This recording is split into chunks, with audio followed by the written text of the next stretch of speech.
Okay, so two things on the agenda for today. Um, the first is just going to give you some homework that's related to the drum topic. It'll be sort of putting a capper on the um, on our drum segment for now. Uh, I mean, everything is kind of ongoing, as it were. Um, but then we're going to spend most of the class talking about guitar and writing for guitar. Um, so first things first, I'm going to just show you this. This will be posted on Moodle. This is again right out of our Berkeley workbook. Um, so I've picked one of the examples, and I decided not to do rock ballad again because that's going pretty easy on you, and I already kind of did that with the bass side of things. So I think for drums, I erred on the side of like a little more challenge, but not quite as much challenge as writing a jazz or bossa nova drum pattern. So you can see all the parameters are laid out here. So I'll just go over them just to make sure you read through these again to make sure you know what they're looking for. But three-part drum notation. So uh, hi-hat, snare drum, bass drum. Um, So bass drum playing the rhythm of the bass part. So you can see the bass has, it's funk, so there's going to be a 16th note subdivision is usually what you find in funk music. So you can see these little kind of syncopated rhythms that use 8th and 16th note combinations. Um, so you want the bass drum to be kind of mimicking this, the pattern of the bass line.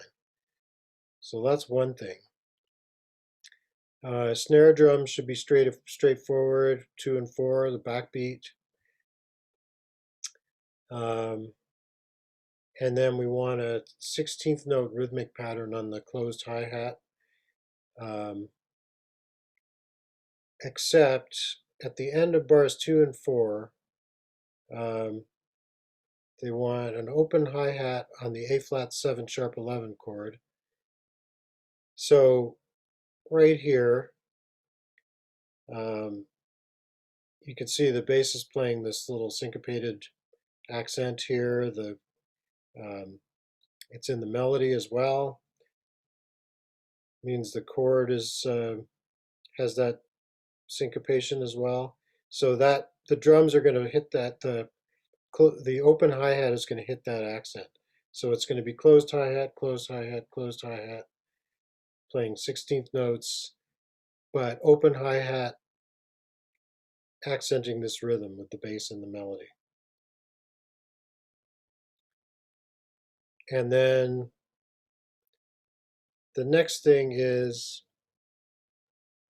uh, on the 16th note anticipations of beat 3 in bars 2 and 4, cymbal accents.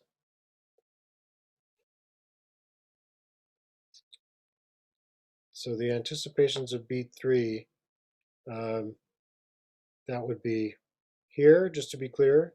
It's the little 16th note anticipation. And then again in bar 4, there's another 16th note anticipation. So that we want a cymbal crash on that 16th note, the ah. Okay, so it's a little bit more complex. At least the snare drum part is easy. And the bass drum part should be straightforward because you just have to basically write it rhythmically the same as the bass part. So the thing that will take a little bit of thought is where those cymbal crashes and the open hi-hat accent are happening. So just be aware of that. And remember that there's basically a couple different ways you can write the open hi-hat. Um, Probably the easiest thing to do if you're writing it by hand, which is probably going to be the simplest thing to do, is to print this page and write the part by hand. Um, so the simplest way to kind of write that open hi-hat is to write it as is just circle the X. So you're using X note heads for the hi-hat, and if you circle the X, that will indicate that it's open hi-hat in that spot. Um, and just in terms of the symbol accent, refer back to the workbook for notes on how to write those symbol accents. Um, if we're going by Berkeley guidelines, then the hi-hat is going to be written on the top space, and then those symbol crashes will happen on the space above the staff. Okay? Still with X markings. And normally when you write a symbol accent, you'll write it with you know, a tie after the note heads, because that shows that you're sustaining it, that it's a crash. That's that's what that indication is, and all that stuff is laid out in the workbook, so you can. Um, I'm reiterating it, but if there's any confusion about that, you can go right back to the workbook and look at that for clarity. The workbook on Moodle. Sorry, The workbook on Moodle. the workbook? Yeah, Not the whole workbook isn't. or Uh, this page anyway. this I'm page not. will, this page will be. The rest of the workbook is something that was supposed to have been purchased through Berkeley at the beginning of the term. Right, I wasn't. I couldn't figure out how to do that, but I can talk to them again. Okay, yeah, I mean, I can connect you with the people who help with that stuff if need be. Okay.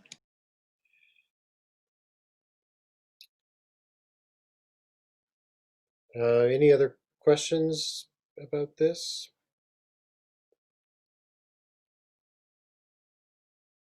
Fairly straightforward, hopefully. Mhm.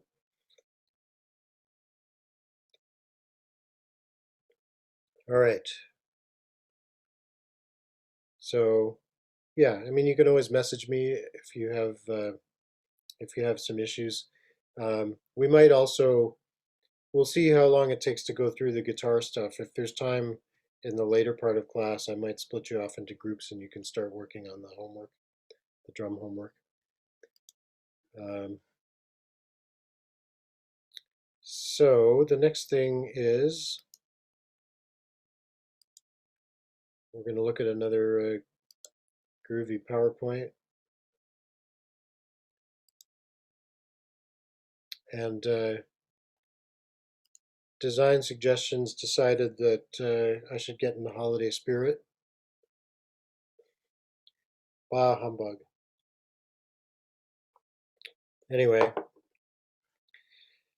so we're going to talk about notation for guitar. So this is actually a fairly complex topic, although um, one of the nice things about starting with talking about writing for bass and writing for drums is that you'll see a lot of the same techniques coming up. Um, a lot of the stuff that we talked about in terms of drum notation, you'll see some similarities. Obviously, it's a little different because we're dealing with a definite pitch instrument. Um, so I'm just going to go through the relevant pages of the Berkeley book with you, and of course you can go back over it on your own time. But we'll just go through all these points. So here's some basic stuff about the instrument itself. Um, and it's important to note that like the bass, the double bass and the bass guitar, the guitar is a transposing instrument, meaning that what you write on the page is not what your ear hears. Um, it's an like the bass, it's an octave transposition, which means that you write an octave higher than you actually want the note to sound. The guitar actually has quite a big range, and you can see that the low E string on the guitar, which is obviously the lowest note on a standard six-string guitar in standard tuning, um, that's actually, and that's that first ledger line below the bass clef. So it's exactly an octave above the bass. But we write for guitar in the treble clef and write it an octave higher than it sounds. So that E would actually be, whoops, that E would actually be here.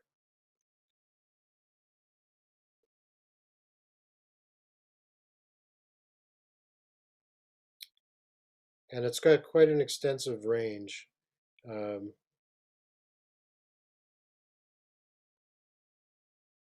it's like the guitar covers some ground.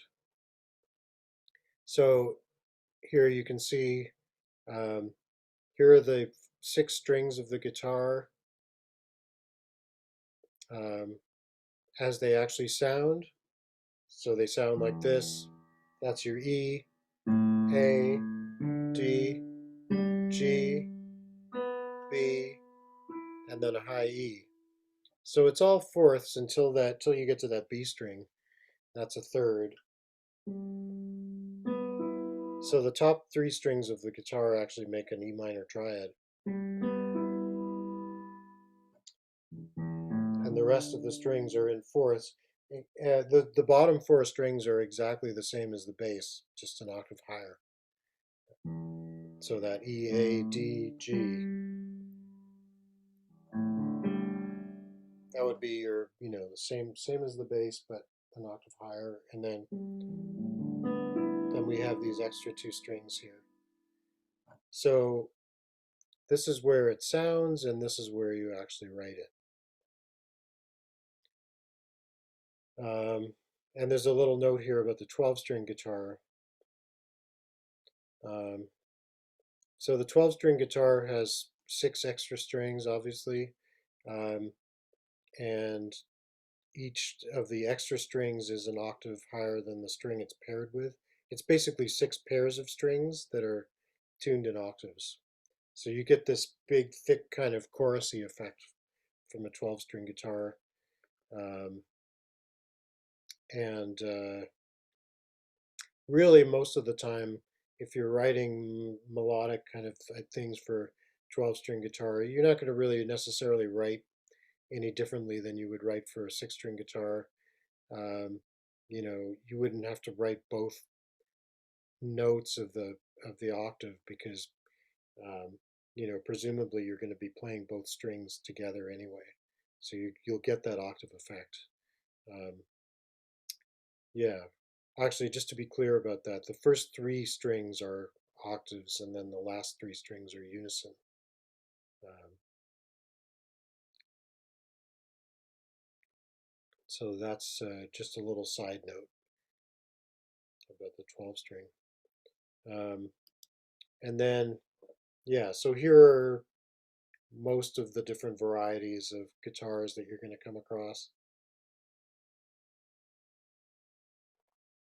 In the acoustic category, this is the thing about opening up the topic of guitar, is that there are so many different kinds of guitars. Um, there's kind of a guitar for every purpose.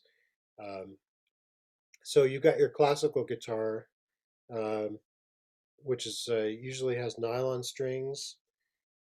Used to be catgut back in the old days before animal rights kicked in. And also, if any of you has played or seen a classical guitar, you know that the neck is quite a bit wider, so the strings are farther apart. Um, so if you're used to playing, a steel string guitar and you pick up a classical guitar, it's like, whoa, you got to stretch your fingers a bit to reach those notes. But the trade-off is you don't have to press as hard. Classical guitars don't hurt as much. Um, so then you've got your um, 6 string acoustic guitar and your 12-string acoustic guitar, which, that's sort of folk slash rock um, version of that instrument uses steel strings. Uh, and then the electric guitars, which can be hollow bodied or solid body. Um, a hollow body guitar obviously has a resonating chamber, so it has an acoustic sound. You can play it without plugging it in, and it still sounds like an instrument. Whereas a solid body guitar, you actually relies on the amplifier. Um, so you tend to hear the hollow body guitars more in jazz, although there have been historically some rock players that like to use them, notably Steve Howe from Yes. Um, Played a hollow body guitar a lot of the time, not strictly, but um, and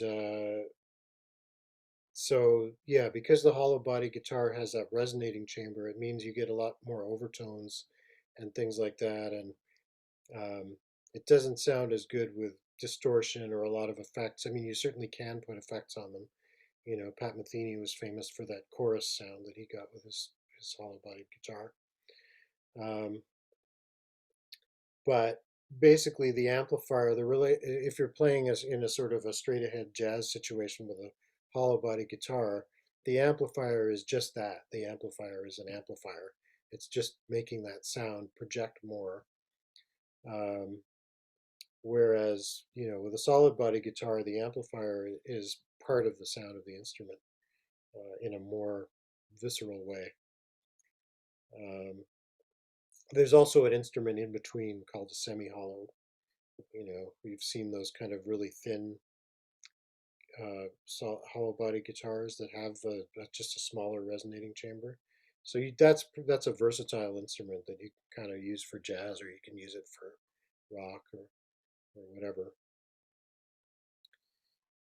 Um, So these are things that you don't necessarily have to specify to get super specific um, when you're writing for just to say electric guitar is or acoustic guitar or classical or nylon string guitar. You're going to probably want to specify if you want that sound, but you know you don't necessarily have to specify hollow body or solid body guitar. The style of music that you're writing for and the player that you're writing for is going to dictate that. If you're writing a jazz piece and getting a jazz player to play it, they're going to probably have a hollow body guitar. Um, Although I've known some great jazz guitarists who played solid bodies, like Ed Bickert, who used a Telecaster.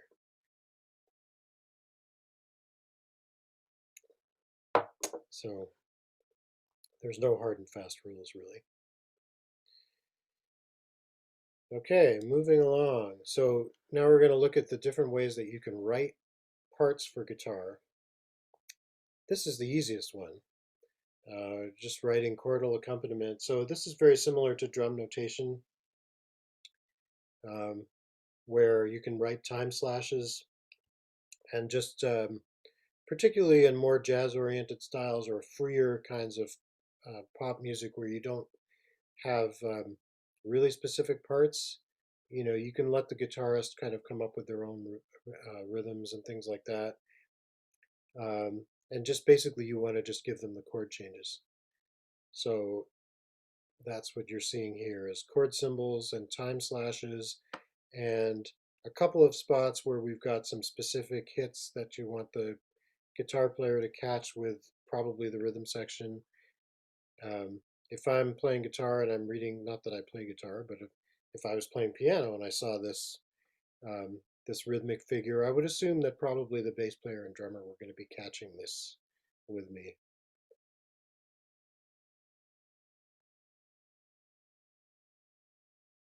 So comping is an expression. It's jazz slang, although it's become general parlance in pop music as well. It's not an expression that classical musicians use. They would look at you funny if you said, just comp. What does that mean? Does it mean I give you free tickets? I'm not sure. In this context, what it means is, well, it tells you here, providing an appropriate harmonic and rhythmic accompaniment.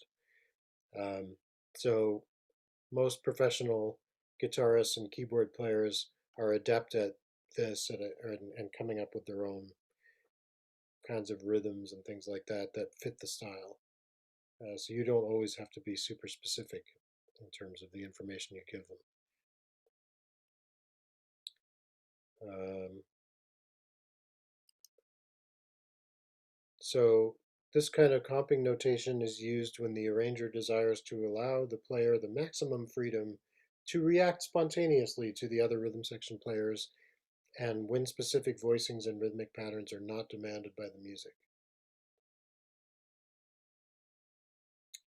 Okay, clear so far? Moving on. Playing chords with a specific rhythm. So there was a little bit of that in that first example. So, and this is just kind of taking that a step further. So this is when you're not going to tell the guitar player what voicings to play. Um, you're going to let you're going to figure that they probably know better than you what's going to sound good in that regard.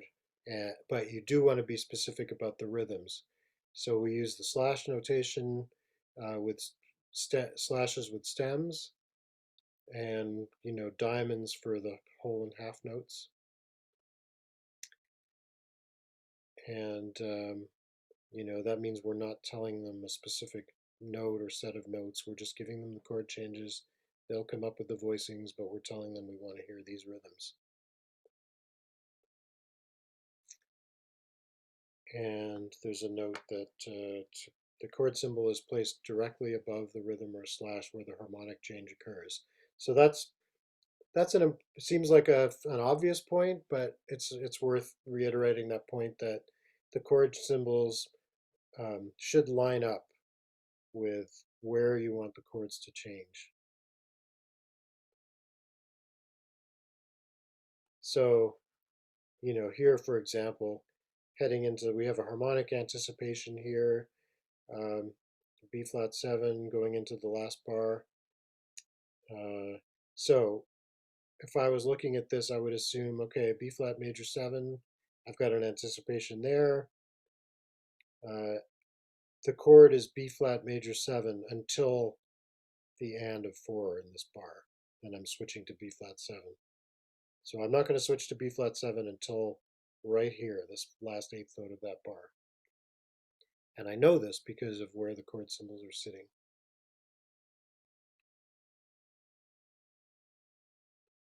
When you were doing the drums just before this, there was one where it was showing the symbol pattern and it was in 16th notes. Mm-hmm. Um, would the anticipation still be just only on the last note or Yeah, the, okay, yeah. It's usually when there's an anticipation, it's usually pretty obvious because it's tied into the downbeat of the next chord change, or it's a 16th note or eighth note that's immediately followed by a rest on the downbeat of where the chord change happens. cool, thanks. Okay, but yeah, an anticipation can be either a 16th note or an eighth note. I guess theoretically it could be a 32nd note, but you're not going to see that very often. Maybe at a very, very slow tempo.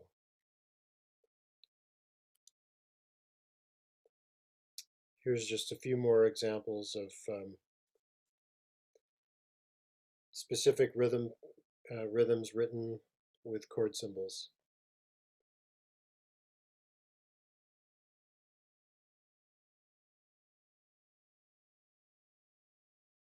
I'll just give you a second to look at this and figure out what you're looking at. Some notes. After a stylistic rhythmic pattern is notated, rhythm slashes and the word simile may be used to indicate that the guitar player should play the successive chord changes in a similar rhythm. So in the second example here, you can see that um, we've established this rhythm for the comping pattern in the first two bars, and after that, it's like I'm tired. I don't want to write this out again. So I'll just keep writing the chord symbols with slashes, and I'll write simile, and that tells our um, illustrious guitar player that they just need to sort of keep this basic rhythmic pattern going with these new chord changes. Does that make sense? It's just a little shortcut, shorthand. I mean, we take those where we can, especially when we have to write out rhythms like this. Um, so specific rhythms should be included on the guitar part when the arranger wants the guitar to.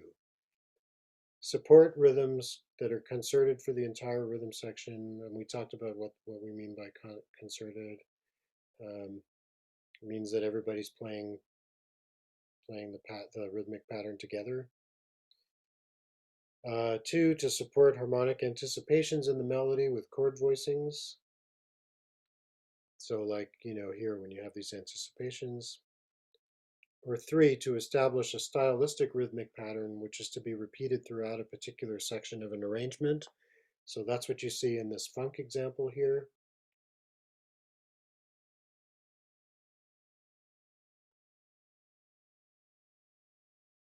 Okay, so just to go over those one more time, just to make sure everybody's following that. Three reasons for using these stylistic rhythmic patterns. Number one, to support rhythms that are concerted for the entire rhythm section. That would probably be something like this second last bar of the first example. My bet would be if I see this rhythm that probably the bass player and drummer are playing it too. Number two, to support harmonic anticipations in the melody with chord voicings. So here, there's several examples of that, starting in bar one. There's an anticipation of beat three. There's an anticipation of beat one of the next bar, etc. There's several. And then the third thing is to establish a stylistic rhythmic pattern to be repeated throughout a particular section. So that's, as I said, this funk example. Here's our specific comping rhythm. We're going to keep that rhythm going um,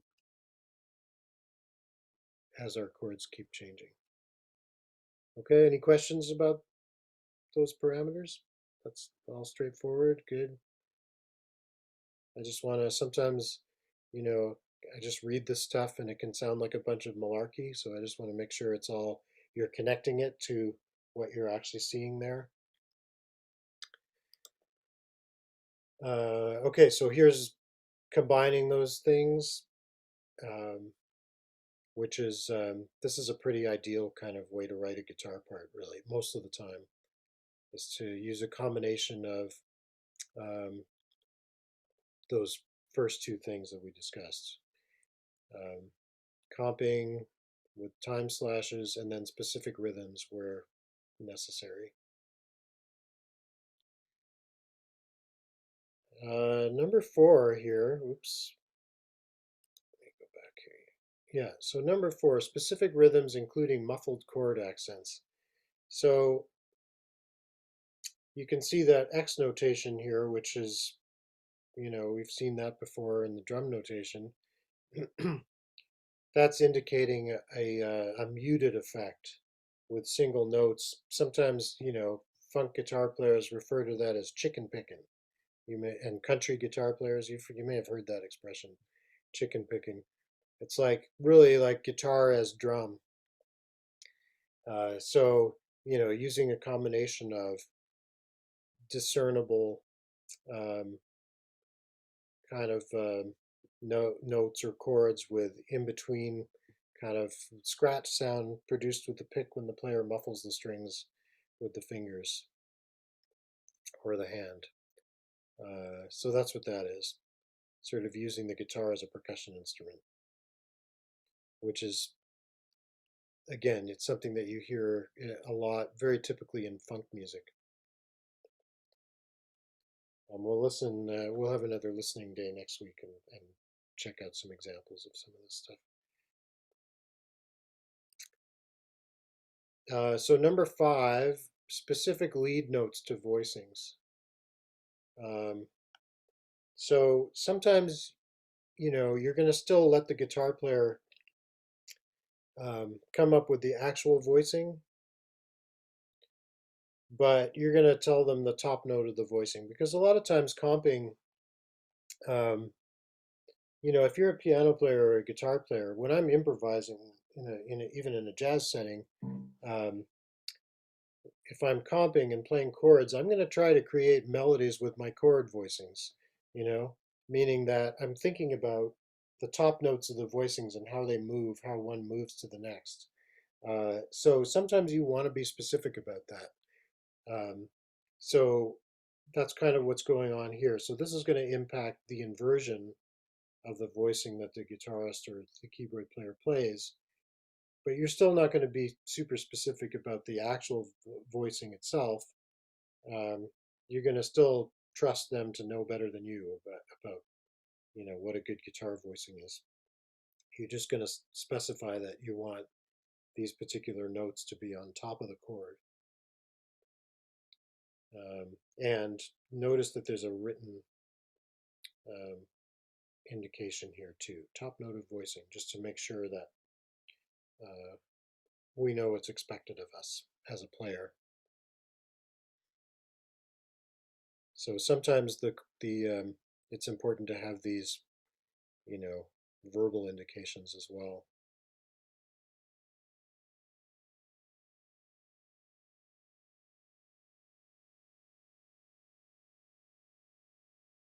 Okay, questions about that? Excellent.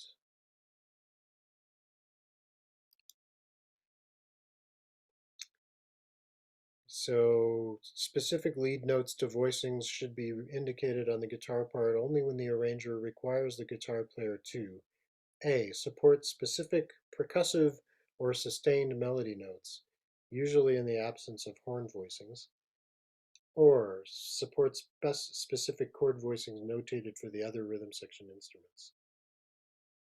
So it may not be something that you use that often, but it's there. It's one of the things, one of the aspects of guitar notation that's worth knowing about.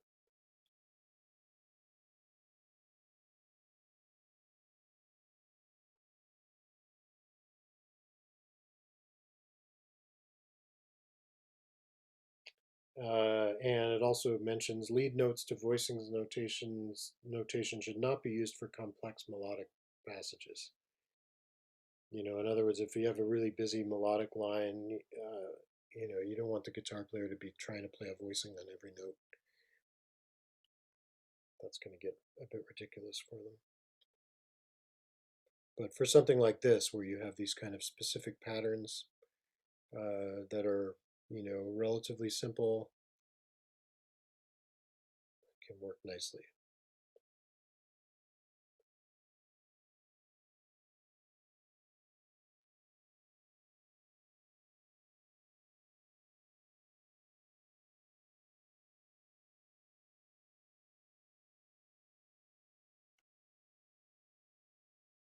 All right, moving along. I'm trying to give people a chance to make notes if they want to. I think it's good, even if you um, have access to the workbook, it's good to sort of make notes as well.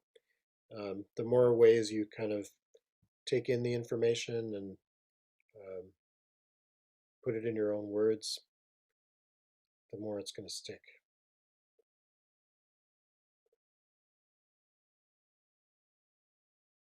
All right, okay to move on. All right, here we go. Number 6, specific voicings. This is something you're probably not going to do very much of unless you're a guitarist. So specific voicings may be included on a guitar part when A. The previous harmonic accompaniment notation discussed does not adequately communicate what the desired part should be, and B, the arranger has a thorough knowledge of the instrument. So if you're going to write specific voicings for the guitar, you have to know if they're playable or not, you know. So you actually have to understand the instrument um, to a certain degree on a technical level to know if the voicings that you write will even be feasible to play or be appropriate or sound good. Um, so here's an example of, again, this is a mix of um, comping notation, specific rhythmic notation, and then a few specific voicings sprinkled in, meaning that every note in the chord is written out. So actually, this is a cool example to look at because it has everything in it. It's got, your slash notation, it's got your specific rhythms with chord voicing or chord symbols. It's got your a few specific voicings. Um, it's got your top note of voicing notation here. So everything but the kitchen sink.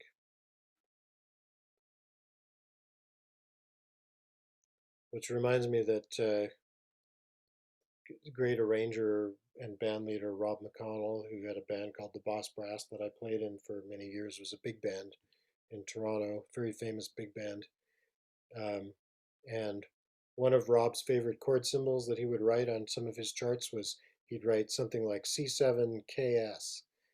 KS actually stood for kitchen sink. So that meant C7 and play every extension that you could think of. So I always got a kick out of that. It took me a minute to figure out what he meant by that.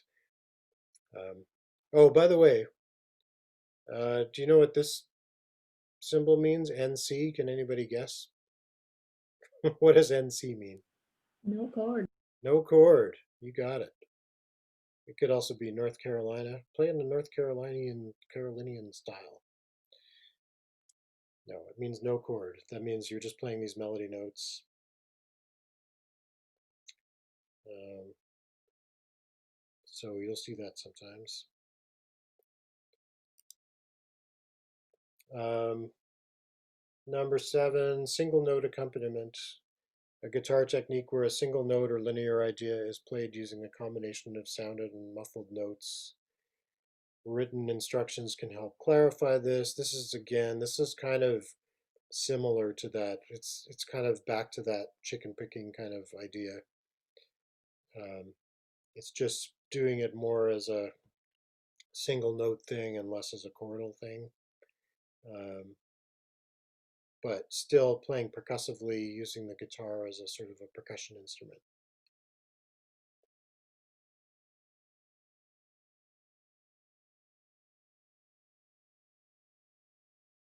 And it's similar to the other, like the chordal version.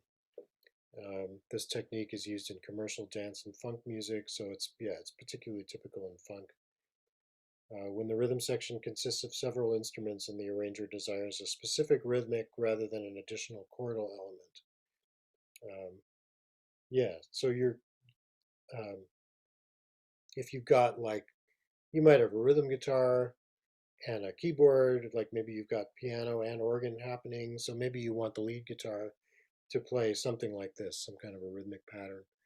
Um, and, you know, funk music really has this sort of West African um, ancestry, let's say. And, in a lot of African music, what you get is layers of rhythm where each instrument kind of has it's mostly drums, right? Mostly, um, each drum kind of has its rhythm that they kind of sit on or bell. Um, and this is really coming from that place. It's like the guitar is another percussion instrument and playing its own little part that will kind of um, work against and also enhance, whatever the bass part is and whatever the drum part is.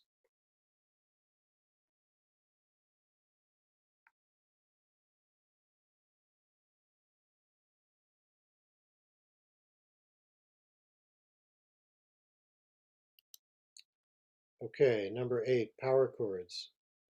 Um, Power chords are usually just the 1 and the 5, sometimes the 1 and the 5 and the 1 again. Uh, Usually played in the low register with heavy distortion.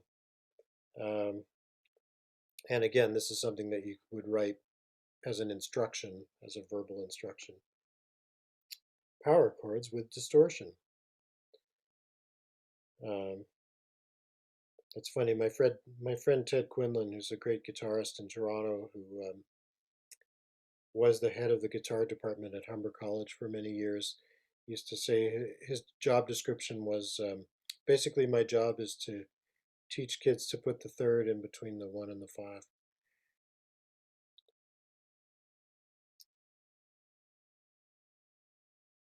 So yeah, this guitar technique is used in high energy rock music when the bass and guitar are playing concerted rhythms. Uh, I use them on piano quite a bit too, actually. Uh, Usually in tandem with fourth voicings.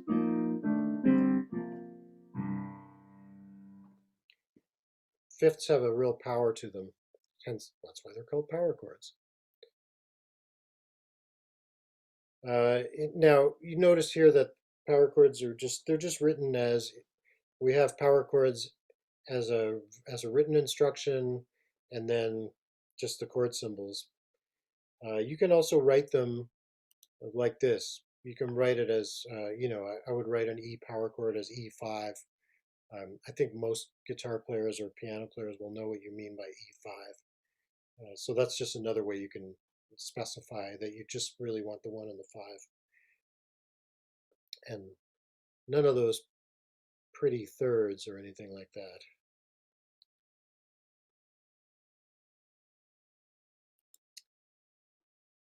Okay, number 9 in the wonderful world of guitar notation, single notes and chord voicings. Um, so here, basically, you're writing rhythmic slash notation, but occasionally you have written lines that you want the guitar to play. So these are single note melodies that they're playing just like a horn player. Um, so sometimes you want that. You want like single melodic lines, single note melodic lines, because the guitar, like the piano, of course, is a melody instrument as well as a chordal instrument. So might as well make use of the full range of its capabilities, right?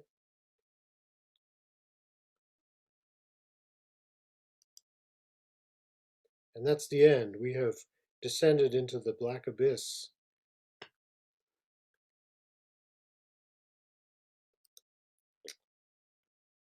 All right. Um, so I'm going to pause recording for now, unless does anybody have any questions about that material so far? Anything you want me to go back over? It's all good? Okay. I know that means I'm going to see some like totally happening guitar parts on your final arrangements, right? Awesome. So, um, we've got basically half an hour left. So I think what I want to do, um, rather than, sort of introducing anything new or um, jabbering away more, is I want to give you some uh, opportunity to do the homework or to start the homework. Um, and sorry, just give me a second here to close off some of this stuff. Now, we could do this in a couple of ways. Um, if people did you enjoy working in groups? Do you want to do another, or would you rather kind of just like plug away at this on your own? Um, on your own? How many people say on your own? Okay, So let's do this. Um, I will give everybody their own breakout room. I mean, I would just let you go, but I think that what I'll do is instead is I'll be on call, you know, and I'll just kind of then I can sort of drop into everybody's room or whatever, um, just to sort of see how you're making out if you have any questions. But I think it would be, it's nice to sort of have some class time built into.